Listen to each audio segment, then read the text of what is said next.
बिस्मिल्लाहिर्रहमानिर्रहीम। इब्न जरजा से रवायत है कि हमें सईद बिन हवीस ने हदीस बयान की। उसने हज़रत इब्न अब्बास रज़ी अल्लाह अन्हुमा से सुना, कह रहे थे नबी करीम सल्लल्लाहु अलैहि वसल्लम ने दूर बाहर अपनी क़ज़ाए हाजत कर ली तो खाना आपके करीब लाया गया। आपने तनावल फरमा लिया और पानी को ना छुआ। आप पानी साथ ले जाते थे। इब्न जरजा का कौल है, उमर बिन दनान ने मुझे सईद बिन हवीर से ये चीज़ ज़ायद बताई कि नबी सल्लल्लाहु अलैहि वसल्लम से अर्ज़ की गई, आपने वज़ू नहीं किया? आपने जवाब दिया, मैंने नमाज़ पढ़ने का इरादा नहीं किया कि वज़ू करूँ। उमरू ने कहा कि उसने सईद बिन हरीस से सुना है। जहजिया बिन जहजिया ने हमाद बिन ज़ैद और हिशाम से, उन दोनों ने अब्दुल अज़ीज़ बिन सहेब से, उन्होंने हज़रत अनस रज़ी अल्लाह अन्हो से रवायत की। हमाद की हदीस में है, रसूलुल्लाह सल्लल्लाहु अलैहि वसल्लम जब बैतुल खला में दाखिल होते, और हिशाम के अल्फाज हैं, जब किसी ओढ़ वाली जगह में दाखिल होते तो फरमाते, अल्लाह मैं नार और मादा दोनों किस्म की खबीस मखलूक से तेरी पनाह में आता हूँ। शुबा ने अब्दुल अज़ीज़ बिन सुहैब से हदीस बयान की। उन्होंने हज़रत अंस बिन मालिक रज़ी अल्लाह अन्हो को कहते हुए सुना, नमाज के लिए तकबीर कह दी गई, जबकि रसूलुल्लाह सल्लल्लाहु अलैहि वसल्लम एक आदमी से सरगोशी फरमा रहे थे। आप इससे सरगोशी फरमाते रहे जहाँ तक कि आपके साथी बैठे बैठे सो गए। उसके बाद आप आए और इन्हें नमाज पढ़ाई। शुबा ने कतादा से रवायत की, कहा मैंने सैयदना अंस रज़ी अल्लाह अन्हु से सुना, कह रहे थे कि रसूलुल्लाह सल्लल्लाहु अलैहि वसल्लम के सहाबा बैठे बैठे सो जाते थे, फिर वज़ू किए बगैर नमाज पढ़ लेते। शुबा कहती हैं, मैंने कतादा से पूछा, आपने ये हदीस हज़रत अंस रज़ी अल्लाह अन्हु से सुनी है? उन्होंने कहा, हाँ, अल्लाह की कसम हज़रत अब्दुल्ला बिन उमर रज़ी अल्लाह अन्हुमा से रवायत है। उन्होंने कहा, जब मुसलमान मदीने आए तो वो इकट्ठे हो जाते और नमाज़ों के औकात का इंतज़ार करते। कोई उसका ऐलान नहीं करता था।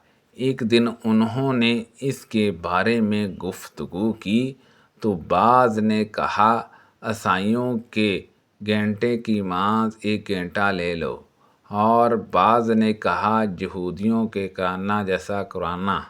अलबत्ता हज़रत उमर रज़ी अल्लाह अन्हो ने कहा, तुम एक आदमी ही क्यों नहीं भेज देते जो नमाज का ऐलान करे?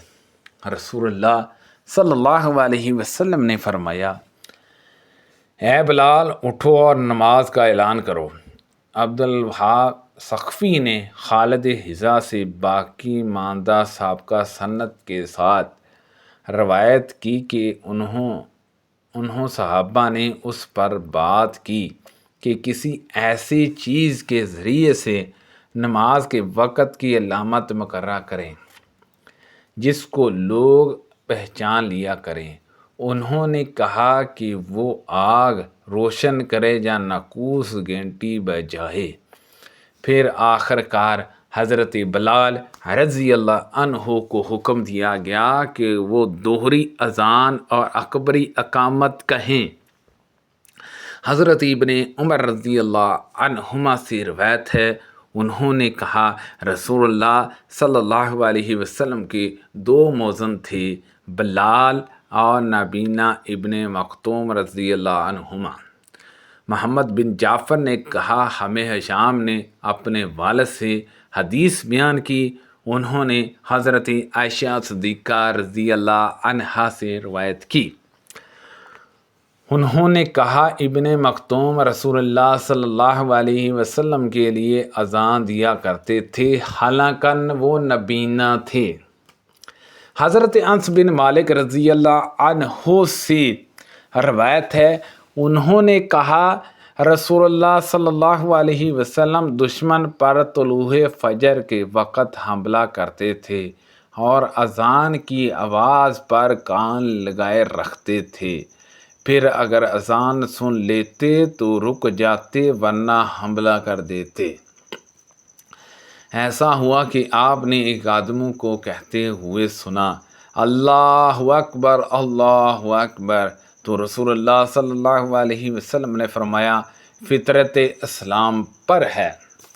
پھر اس نے کہا اشہد ان لا الہ الا اللہ، اشہد ان لا الہ الا اللہ، تو رسول اللہ صلی اللہ علیہ وسلم نے فرمایا تو آگ سے نکل گیا۔ ان پر صحابہ اکرام رضی اللہ عنہما نے دیکھا تو وہ بکریوں کا چراوا تھا۔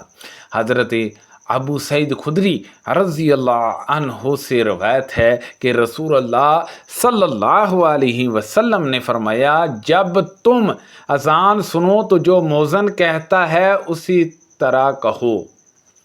حضرت عبداللہ بن عمرو بن عاص رضی اللہ عنہما سے روایت ہے کہ انہوں نے نبی صلی اللہ علیہ وسلم کو سنا، آپ فرما رہے تھے جب تم مؤذن کو سنو تو اسی طرح کہو جیسے وہ کہتا ہے، پھر مجھ پر درود بھیجو، کیونکہ جو مجھ پر ایک دفعہ درود بھیجتا ہے اللہ تعالیٰ اس کے بدلے میں اس پر 10 رحمتیں نازل فرماتا ہے۔ سبحان اللہ عز و جل۔ پھر اللہ تعالیٰ سے میرے لیے وسیلہ مانگو، کیونکہ وہ جنت میں ایک مقام ہے جو اللہ کے بندوں میں صرف ایک بندے کو ملے گا، اور مجھے امید ہے وہ میں ہوں گا۔ چنانچہ جس نے میرے لیے وسیلہ طلب کیا اس کے لیے میری شفاعت واجب ہو گئی۔ سبحان اللہ عز و جل۔ حضرت عمر بن خطاب رضی اللہ عنہ سے روایت ہے، کہا رسول اللہ صلی اللہ علیہ وسلم نے فرمایا جب مؤذن اللہ اکبر کہے تو تم میں سے ہر ایک اللہ اکبر کہے، پھر وہ مؤذن کہے اشہد ان لا الہ الا اللہ تو وہ بھی کہے اشہد ان لا الہ الا اللہ، پھر مؤذن اشہد ان محمد رسول اللہ کہے تو وہ بھی اشہد ان محمد رسول اللہ کہے، پھر وہ مؤذن حی علی الصلاۃ کہے تو وہ لا حول ولا قوت الا باللہ کہے، پھر مؤذن حی علی الفلاح کہے تو وہ لا حول ولا قوت الا باللہ کہے، پھر مؤذن اللہ اکبر کہے تو وہ بھی اللہ اکبر کہے، پھر مؤذن لا الہ الا اللہ کہے تو وہ بھی اپنے دل سے لا الہ الا اللہ کہے تو وہ جنت میں داخل ہوگا۔ سبحان اللہ عز و جل۔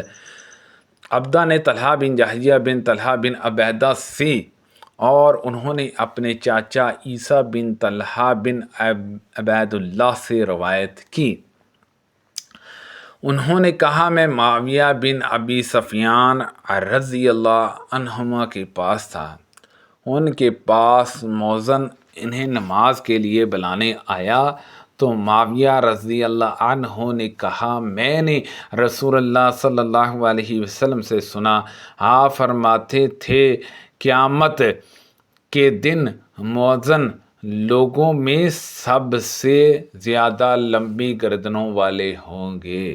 سبحان اللہ عز و جل۔ جرہ نے حماس سے، انہوں نے ابو سفیان طلحہ بن نافع سے، اور انہوں نے حضرت جابر رضی اللہ عنہ سے روایت کی، کہا میں نے نبی صلی اللہ علیہ وسلم کو فرماتے ہوئے سنا بلا شبہ شیطان جب نماز کی پکار اذان سنتا ہے تو بھاگ کر چلا جاتا ہے جہاں تک کہ وہ رواح کے مقام پر پہنچ جاتا ہے۔